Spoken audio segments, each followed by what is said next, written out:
আল্লাহ পাক রব্বুল আলামিন মৃত্যু নামক এই শরাব পান করাইবেন, এটা আমার আল্লাহর হুকুম। মৃত্যু থেকে আপনার আমার কেউ কেউ বাঁচতে পারবো না। দুনিয়ার ছোট্ট হায়াতের জিন্দেগির মধ্যে আল্লাহ তাআলা আমাদেরকে আল্লাহ পাকের ইবাদতের জন্য পাঠাইছে। মায়ার নবী আমার বলেন, কিয়ামতের ময়দানে সব হিসাব নিকাশের পূর্বে আল্লাহ পাক রব্বুল আলামিন বান্দা থেকে আল্লাহর হুকুম ৫ ওয়াক্ত নামাজের হিসাব নিতে। কথা বলেন ঠিক কিনা? মায়ার নবী বলেন, আউয়ালু মা ইউহাসাবু বিহিল আবদু ইয়াউমাল কিয়ামাতিস সালাত। ও বান্দা বান্দির দল, কিয়ামতের কঠিন ময়দানের অবস্থা বড় ভয়ঙ্কর। ওই কিয়ামতের কথা কি ভুলে গেছো নি? ওই কিয়ামতের কথা তোমার কি একটু স্মরণ হয় না? কোন কিয়ামতের সময়? যে কিয়ামতের সময়টা দুনিয়ার এই হায়াতের জিন্দেগির থেকে বড় লম্বা সময়। আল্লাহ রাব্বুল আলামিন বলেন, ওই কিয়ামতের হাসরের ময়দানে সময়টা কেমন লম্বা হবে? 50 আলফ সানা। মায়ার নবী বলেন, ওই হাসরের ময়দানে সময়টা এত লম্বা হবে,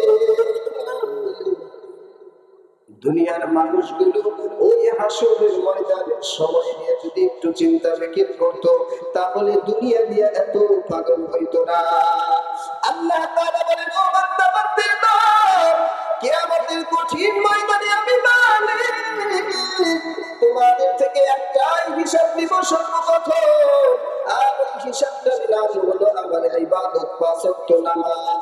ও বান্দা বান্দির দল, মৃত্যুর জন্য একটু প্রস্তুতি নেয়, কারণ এই মৃত্যু আমার মায়ের নবী কেউ জানে না। এই মৃত্যু থেকে তুমি আমি আমরা কেউ বাঁচতে পারবো না। ওই মৃত্যুটা কখন আসবে তোমার আমার কেন জানা যায়?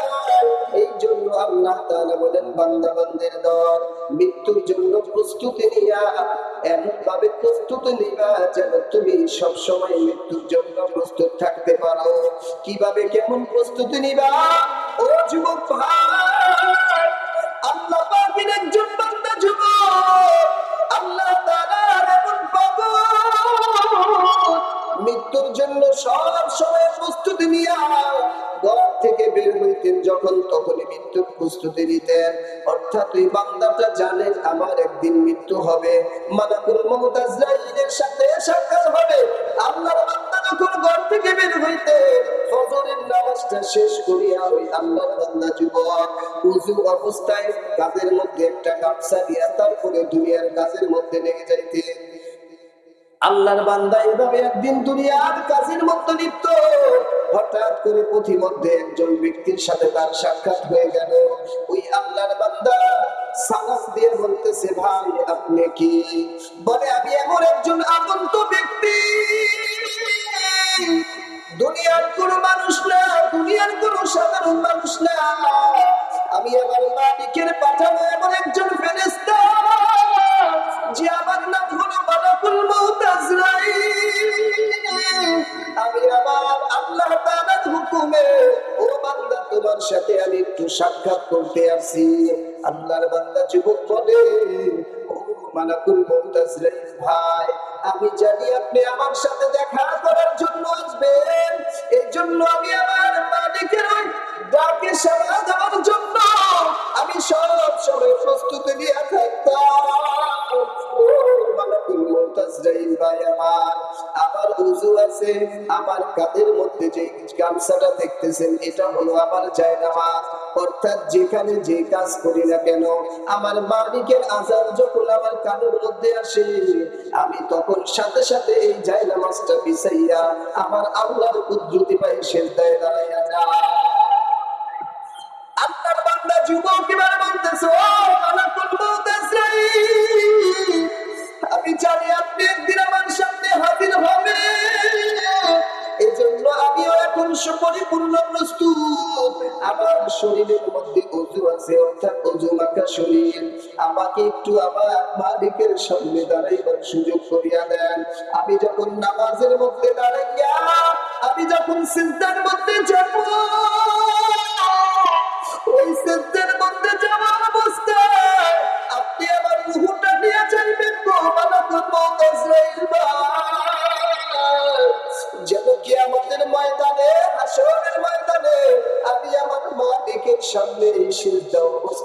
যাইতে পারি, আমার মালিক যেন আমার শেষ বিদায়ের অবস্থাটা দেখে। কারণ আমার মালিকের জন্য আমার বড় মায়া আর বড় দয়া বড় ভালোবাসা। আমি যত কাজই করি না কেন, সমস্ত কাজের আগে আমার মাওলার হুকুম নামাজ। কথা বলেন ঠিক কিনা? একজন মুমিনের কাছে আমার মালিকের নামাজটা হইলো সবচেয়ে বড় একটা হুকুম। কারণ আমাদের আল্লাহ তাআলা আমাদেরকে এই জন্যই বানাইছে যে আমার বান্দা বান্দি দুনিয়ার জমিনের মধ্যে আইসা আমি আল্লাহ তাআলার মহব্বত আর ভালোবাসা নিয়া আমার হুকুম পাঁচ ওয়াক্ত নামাজ আমার বান্দা আদায় করবে। আমার যে বান্দা পাঁচ ওয়াক্ত নামাজ ঠিকমতো আদায় করবে, আমি আল্লাহ ওই বান্দাকে দুনিয়ার মধ্যে পুরস্কৃত করব। কে পুরস্কার করবে? আল্লাহ তাআলা ওয়াদা, আমি বান্দাকে পুরস্কৃত করব। আমার মালিক বলে, ও গোলাম, আমি আল্লাহ তাআলা তোমাদের সাথে ওয়াদা করতেছি, আমি আল্লাহ তাআলা তোমাদেরকে পুরস্কৃত করব। অর্থাৎ যদি আমার হুকুম পাঁচ ওয়াক্ত নামাজ ঠিকমতো আদায় করতে পারো, আমি মালিক তোর রিজিকের অভাব দূর করে দিব। বলেন সুবহানাল্লাহ। রিজিকের মালিক কে? আরেকটু জোরে বলেন কে? আমার আপনার রিজিক দেওয়ার ক্ষমতা কার? আল্লাহ পাক রব্বুল আলামিন বলেন, ওয়াল্লাহুল গানিয়্যু ওয়া আনতুমুল ফুকারা।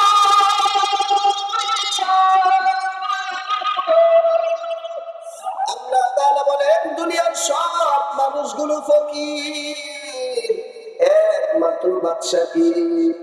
আল্লাহ বলেন কি? আল্লাহ তাআলা বলেন বাদশার বাদশা। আল্লাহ তাআলা বলেন সকল বাদশার বাদশা।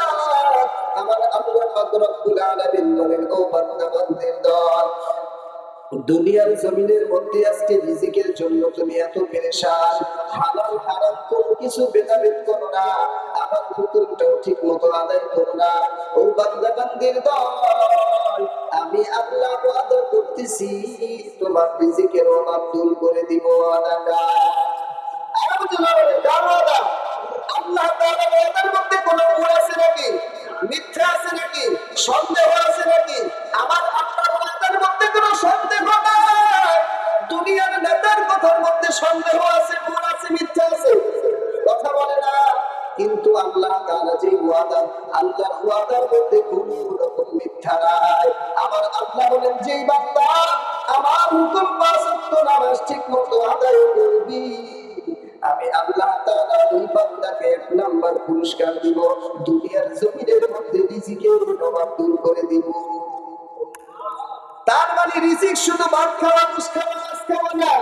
আমার আপনার হায়াতের জিন্দেগি শুরু থেকে মৃত্যু পর্যন্ত প্রয়োজন আছে না নাই? প্রত্যেকটা প্রয়োজনের নাম হইল রিজিক। সব প্রয়োজনগুলো মিটাইয়া দিবে কি? আবার দিয়া বলেন কি? তুমি পারো করতে বুঝো অভাব দুঃখী লোকে, তুমি আমার মালিক আল্লাহ, তুমি আমার সম্পদের মালিক কে? আরেকটু আবার দিয়া বলেন কে? আরে জবানটা খুলে একটু আল্লাহকে ডাকতেন, আল্লাহ। দুনিয়ার মধ্যে জবান দিয়ে মাকে মা বলে ডাকতেন, বাবাকে বাবা বলে ডাকতেন, নিজের টুকরা সন্তানকে ডাকতেন। কিন্তু এই জবানটা যিনি দিলেন, তাকে একটু মহব্বতের সাথে ডাকলেন না। ওই মহব্বতের আল্লাহ আপনার আমার জন্য কত পাগল। ওই মালিক বলে, ও বান্দা, আমি আল্লাহ তাআলা তোর ওই জবানটার দিকে তাকাইয়া থাকি রে বান্দা। আমি আল্লাহ তোর এই জবানটার দিকে তাকাইয়া থাকি। 60-70 বছর, 80 বছর, 100 বছর হায়াত আমি আল্লাহ দিলাম। এই হায়াতের জিন্দেগিতে তুই আমার দেওয়া হাজারো নিয়ামত পেয়ে আজকে আমি আল্লাহকে বলে গেলি, সন্তান দিলাম আমি আল্লাহ, সম্পদ দিলাম আমি আল্লাহ, ক্ষমতা দিলাম আমি আল্লাহ, সব কিছু দেওয়ার মালিক কে? আল্লাহ রাব্বুল আলামিন বলেন, সব কিছু দেওয়ার মালিক আমি মালিক। ও বান্দা বান্দির দল, আমার দেওয়া নিয়ামতগুলো পাওয়ার পর, আমার দেওয়া নিয়ামতগুলো খাওয়ার পর বান্দা আজকে কিভাবে আমার সাথে জীব খারাপি করবে। আমি আল্লাহ তোর সবচেয়ে বড় আপন বন্ধু। দুনিয়ার বন্ধু স্বার্থের মধ্যে আঘাত আসলে জবাই করতে রাজি আছে, কথা বলেন ঠিক কিনা? যেই কোনো মুহূর্তে বলবি দিয়ে দেয়, কিন্তু আমার আল্লাহ রাব্বুল আলামিন বলেন আমি এমন একজন বন্ধু, আমি তোর এমন একজন বন্ধু, এমন একজন বন্ধু। তোর মায়ের গর্ভের মধ্যে যখন বান্দা তুই ছিলি, ওই সময় দুনিয়ার কোন বন্ধু আমার আপনার খাবারের ব্যবস্থা করছেনি? জবাবটা তুমি বলেন করছেনি? আল্লাহ বলেন আমি এমন একজন বন্ধু, ওই মায়ের গর্ভের মধ্যে থাকা অবস্থায় আমি আল্লাহ তোমাকে রিজিক দিয়েছি রে বান্দা। আবার যখন দুনিয়ার জমিনের মধ্যে আসলাম, ওই দুনিয়ার জমিনের মধ্যে আসার পর তোমার জবানের মধ্যে কান্না ছাড়া কোনো ভাষা নাই। তুমি তোমার মায়ের কাছে খানা চাইতে পারো না, তুমি পয়সা পায়খানা করে এর মধ্যে পড়ে থাকলেও বলতে পারো না। আমি মালিক তোমার এমন একজন বন্ধু, আমি মালিক তোমার মায়ের সাথে তোমার সাথে কান্নার মাধ্যমে এমন একটা বাবার এমন একটা তার আমি আল্লাহ যোগাযোগ করে দিছি, যেই কানেকশনের কারণে মহাব্বতের কারণে বান্দা তুমি যখন রাতের বেলায় কান্না গিয়ে কান্নার শব্দ দিয়া ঘুম থেকে জাগ্রত হইয়া যা, পাশে তোমার ভাই ঘুমায়, বাবা ঘুমায়, কেউ কোনো শব্দ পায় না, তোমার মায়ের কানের মধ্যে যাওয়ার সাথে সাথে অমনি তোমার মার ঘুমটা ভেঙে যায়, কথা বলেন ঠিক কিনা? আল্লাহ রাব্বুল আলামিন বলেন এই মহাব্বত দিয়েছি আমি আল্লাহ, কারণ মহাব্বতের মালিক আমি আল্লাহ। এই মহাব্বতটাকে আমি আল্লাহ 100 ভাগের 1 ভাগ দুনিয়ার মধ্যে দিলাম, আর 99 ভাগ মহাব্বত রাখছেন কি? আমি বলবো কি? আল্লাহ রাব্বুল আলামিন রেখে দিয়েছে। আবার আল্লাহ তাআলা বলেন ও বান্দা, এই মহাব্বত দিয়ে আমি মালিক ওই হাসরের কঠিন ময়দানে আমি মালিক তোকে মাফ করিয়া দিব, মাফ করিয়া দিব। ও বান্দা রে, দুনিয়ার হায়াতের জিন্দেগিতে যদি 80 বছর 70 বছর গুনাহ করতে করতে তুই তোর জীবনটাকে শেষ করিয়া দে, আর শেষ বয়সে গিয়া যদি আমার মা আমার মালিক বলে শেষ বয়সে গিয়া যদি গভীর রাত্রে উঠিয়া আমি আল্লাহ তাআলার কুদরতি পায়ে সিজদা দিয়া একটু আমার কাছে তওবা করিয়া জীবনের গুনার কথাগুলো স্মরণ করিয়া দুইটা চোখের পানি যদি বানাইতে পারো, আমি আল্লাহ তোর এমন একজন মালিক, আমি আল্লাহ তোর এমন একজন বন্ধু, আমি আল্লাহ তাআলা ওই চোখের পানি নাকের আগায় আসার আগে আগে আমি আল্লাহ তোর জিন্দেগীর গুনাহগুলো মাফ করে দিই। আল্লাহর বান্দার একজন খুব গুনাহগার, অন্যায়কারী, অপরাধকারী, জিনা ব্যভিচার করতে করতে জীবনটা শেষ করিয়া দিয়েছে। ওই আল্লাহর বান্দা তার বয়সের শেষ প্রান্তে গিয়া এবার মনের মধ্যে ভয় ঢুকিয়া গেল, তাহলে আমার জীবনের হায়াতটা তো শেষ, যে কোনো মুহূর্তে মালাকুল মউত আজরাইলের সাথে সাক্ষাৎ হবে। আজকে আমি যদি এই গুনাহ নিয়ে আমার মালিকের সামনে দাঁড়াই, আমার কি অবস্থা হবে? আমার মৃত্যুর পরে আমার সন্তানগুলোকে বলবে, ওই সন্তানগুলোকে মানুষ ডাকাতের সন্তান বলবে, জিনাকারের সন্তান বলবে, আমি আমার মালিকের কাছে কিভাবে মুখ দেখাইব? আল্লাহর বান্দা একজন আলেমের কাছে গিয়ে বলতেছে, হুজুর আমার মতো গুনাহগার, আমার মতো অন্যায়কারী, অপরাধকারী পৃথিবীতে আর কেউ নাই। ও হুজুর, আল্লাহ তাআলা কি আমাকে মাফ করবে নি? আল্লাহ তাআলা কি আমাকে ক্ষমা করবে নাকি? আল্লাহর বান্দা উলামায়ে কেরামের কাছে যখন পরামর্শ দিয়ে এবার আলেম বলতেছে, ও বাবা, তুমি যত গুনাহ করো না কেন, যতই অন্যায় করো না কেন, আমার মালিক কোরআনের মধ্যে ডাক দিয়ে বলে, লা তাকুনাতু মির রাহমাতিল্লাহ ইন্নাল্লাহা ইয়াগফিরুদ-দুনুবা জামিআ ইন্নাহু হুয়াল গফুরুর রাহিম।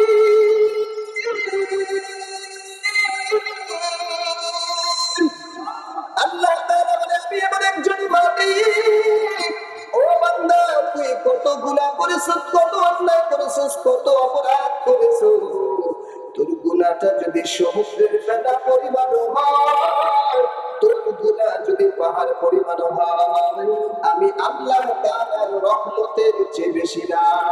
আমার রহমতের দুয়ারগুলো খোলা, আমার এই রহমতের দুয়ার রাত্র যত গভীর হয়, আমি আল্লাহ তাআলা প্রথম আসমানের মধ্যে এসে এসে বান্দাকে ডাকতে থাকি, ও গুনাহগার বান্দা, আমি আল্লাহ তোকে মাফ করার জন্য প্রথম আসমানে এসে বলছি। আমি আল্লাহ তোকে ডাকতে, ও বান্দা, দুনিয়ার মধ্যে একজন চেয়ারম্যানের দরজা রাতের 3টা বাজে গেলে খোলা পাবেননি। কথা বলেন, খোলা পাবেননি। রাতের 3টায় গেলে চেয়ারম্যানের দরজা বন্ধ, মন্ত্রীর দরজা বন্ধ, এমপির দরজা বন্ধ। কিন্তু আমার মালিক বলে রাত্র যত গভীর হয়, আমি আল্লাহ তাআলা রহমতের দুয়ার খুলে খুলে খুলে খুলে ডাকি, ও গুনাহগার বান্দা বান্দির দল, আমি আল্লাহ তাআলার কাছে আয়, তোর জিন্দেগীর গুনাহগুলো গাঁঠুনি বাঁধিয়া জায়নামাজের মধ্যে দাঁড়াইয়া আমার কুদরতি পায়ে সিজদা দিয়া 2 ফোঁটা চোখের পানি ফালাইয়া আমি আল্লাহ তাআলার কাছে ক্ষমা চাই। আমি আল্লাহ তোকে মাফ করে দিব। কেন? কারণ আমি আল্লাহর নাম হলো গফফার। বান্দা, তুই গুনাহ করতে ভালোবাসো, আর আমি আল্লাহ তাআলা ওই গুনাহগুলোকে ক্ষমা করতে ভালোবাসি। আস্তে বলেন সুবহানাল্লাহ, আরো আস্তে বলেন। আল্লাহ তাআলা আমার আপনার জন্য প্রথম আসমানে আয়েশা আল্লাহ পাক রব্বুল আলামিন ডেকে ডেকে বলে, ও বান্দা বান্দির দল, তুই আমার কাছে একটু মাপ চা। ও আল্লাহর বান্দা, আল্লাহ তাআলার কাছে মাপ চাওয়ার জন্য আলিমের কাছে গেল, উলামায়ে কেরামের কাছে যাওয়ার পরে ইমাম সাহেব পরামর্শ দিয়ে দিল, ও বাবা, তুমি যতই গুনাহ করো না কেন আমার মাওলার দরবার থেকে নিরাশ হইও না। রাতের বেলায় তুমি তাহাজ্জুদের জায়নামাজের মধ্যে আমার আল্লাহ তাআলার কাছে তওবা করিয়া যদি ক্ষমা চাইতে পারো, আমার আল্লাহ রাব্বুল আলামিন তোমাকে maaf করে দিবে। ওই আল্লাহর বান্দা গভীর রাতে উঠিয়া জায়নামাজটা বিছাইয়া ঘরের এক কোণার মধ্যে আমার মালিকের কাছে চোখের পানি ফালাইয়া কাঁদে আর ডাকতে বলে, মালিক, আমি তোমার একজন গুনাহগার গোলাম। ও আল্লাহ, তুমি যদি আমাকে ফিরাইয়া দাও, বলো আমি কার দরবারে যাব? আমি ছাড়া তোমার আরো অনেক বান্দা আছে, কিন্তু তুমি ছাড়া আমার আর কোনো মাওলা নাই। তোমার দরবার ছাড়া আমার আর কোনো দরবার নাই। ও আল্লাহ, তুমি আমাকে ফিরাইয়া দিও না। আল্লাহ তাআলার কাছে বান্দা এইভাবে দোয়াজারি করে কান্নাকাটি করে, হঠাৎ করে গাইবি আওয়াজ, ও বান্দা, এত কান্নাকাটি কইরা কোনো লাভ নাই, কারণ আমি আল্লাহ তোর নামটা জাহান্নামীদের খাতায় লিখে দিয়েছি। বিবি ডাক দিয়া বলে, ও প্রাণের স্বামী আমার, তোমার নাম নাকি জাহান্নামের খাতার মধ্যে লেখা, তোমার এত কান্না করে কোনো লাভ নাই। স্বামী ডাক দিয়া বলে, ও বিবি, দুনিয়ার ভিক্ষুক এক দরজায় না পাইলে আরেক দরজায় পাওয়ার আশা করে, কথা বলেন ঠিক কিনা? দুনিয়ার মানুষ এক দরবার না পাইলে আরেক দরবারে যায়, কিন্তু আমি আমার মালিক তো একটা, আমার আল্লাহ তো একজন। আমার আল্লাহর দুয়ার থেকে যদিও আল্লাহ আমাকে তাড়াইয়া দেয়, আমার আল্লাহ ছাড়া দ্বিতীয় আর কোনো দুয়ার নাই। আমি আমার আল্লাহর দুয়ারকে ছাড়তে পারবো না। আমার সকল গুনাহগুলো আমি আমার আল্লাহর সামনে পেশ করিয়া চোখের পানি ফালাইয়া কাঁদবো। বান্দা কান্না শুরু করিয়া দিল। ও বাবা, চোখের পানির দাম আছে না? আরো জোরে বলেন, আছে না? আল্লাহ পাক রব্বুল আলামিন পবিত্র কোরআনের মধ্যে বলেন, ফালিয়াদহাকু ক্বালিলান ওয়া লিয়াবকু কাসীরা। ও বান্দা বান্দির দল, বেশি বেশি করিয়া কাঁদো আর কম কম করে হাসো। বলেন, আমাদের সমাজে কান্না বেশি না হাসি বেশি? আরো আওয়াজ দিয়ে বলেন।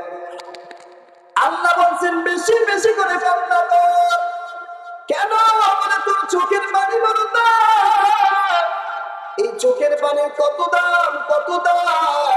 মায়ার নবী আমার বলেন, যখন হাসরের ময়দান কায়েম হইয়া যাবে, আল্লাহ পাক রব্বুল আলামিনের ওই জাহান্নামটা দৌড়াইয়া জাহান্নামীদেরকে গ্রাস করার জন্য আসতে থাকবে।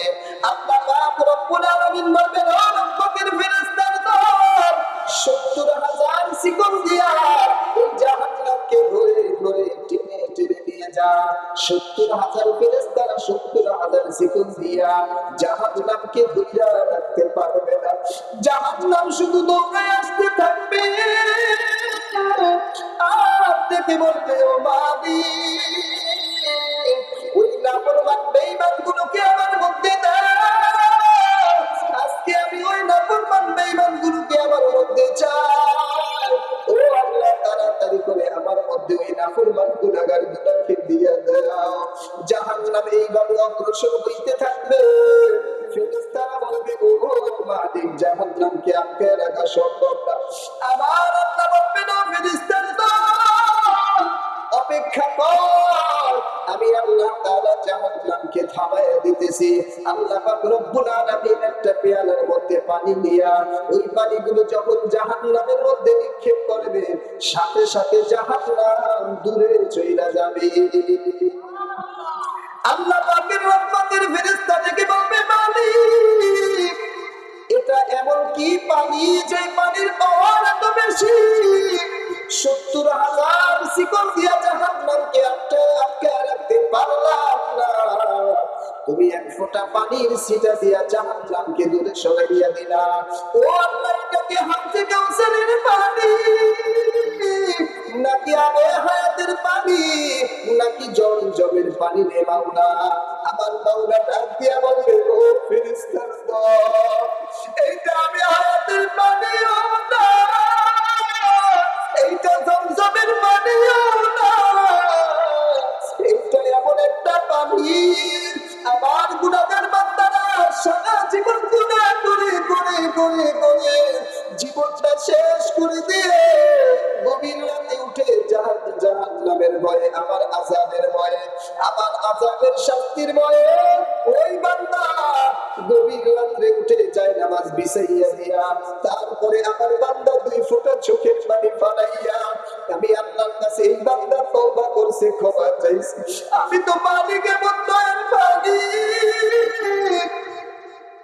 ওই বান্দার চোখের পানিগুলোকে আমি আল্লাহ সংরক্ষণ করে রেখেছি। আজকে আমি আমার ওই গুনাহগার বান্দার চোখের পানি জাহান্নামে নিক্ষেপ করার সাথে সাথে জাহান্নামটা দূরে চলে গেছে। আমার আল্লাহ তাআলা বলেন, ও বান্দা বান্দিরা, এই জন্য চোখের পানির বড় দাম। বেশি করে কান্না কর আর কম করে হাত। যখন সন্তান কান্না করে, ওই সন্তানের কান্না সহ্য করতে না পেরে মা সন্তানকে বুকে তুলে নেয়, বাবা তার চাওয়া পাওয়া পূরণ করে দেয়। ওই চোখের পানি আমার মালিকের কাছে বড় দামি। ওই বান্দা গুনাহগার রাতের গভীরে জান্নাতটা বিছাইয়া আমার আল্লাহ তাআলার কুদরতি ভাই সেজদা দিয়া বান্দা যখন আমার আল্লাহ তাআলার কাছে মুনাজাত করতেছে আর কাঁদতেছে আর বলতেছে, ও মালিক, আমার মতো গুনাহগার দুনিয়ার জমিনের মধ্যে আর নাও নাই। ও আল্লাহ, তুমি আমার গুনাহগুলো মাফ করে দাও। এইভাবে বান্দা যখন কান্না শুরু করে দিল, দীর্ঘক্ষণ পরে হঠাৎ করিয়া গাইবি আওয়াজ, বান্দাকে আমার মাওলা ডাক দিয়ে বলে, ও বান্দা, আর কান্না লাগবো না, আর চোখের পানি লাগবো না। আমি মালিক তোর চোখের পানিগুলোকে কবুল করে নিলাম। ও বান্দা, আমি মালিক খুশি হইয়া তোর নামটাকে জাহান্নামীদের খাতার থেকে কাটিটা আমি আল্লাহ তোর নামটা জান্নাতের খাতায় লিখে দিলাম। বলুন সুবহানাল্লাহ। এই জন্য আমার আল্লাহর কাছে কারা কারা চোখের পানি ফালাইয়া কাঁদতে রাজি আছেন? একটু আল্লাহকে হাতটা তুলে দেখা। আয় আল্লাহ, তুমি কবুল করিয়া নাও। ও মালিক, আমরা বড় গুনাহগার। আজকের এই যুব সমাজের মাহফিল থেকে আমরা হাত তুলে আল্লাহ তোমাকে একটু দেখে দিলাম রে আল্লাহ। আমরা তোমার গুনাহগার বান্দা, আজকের মাহফিলের উসিলায় তুমি আমাদেরকে মাফ করে দাও, বলেন আমিন।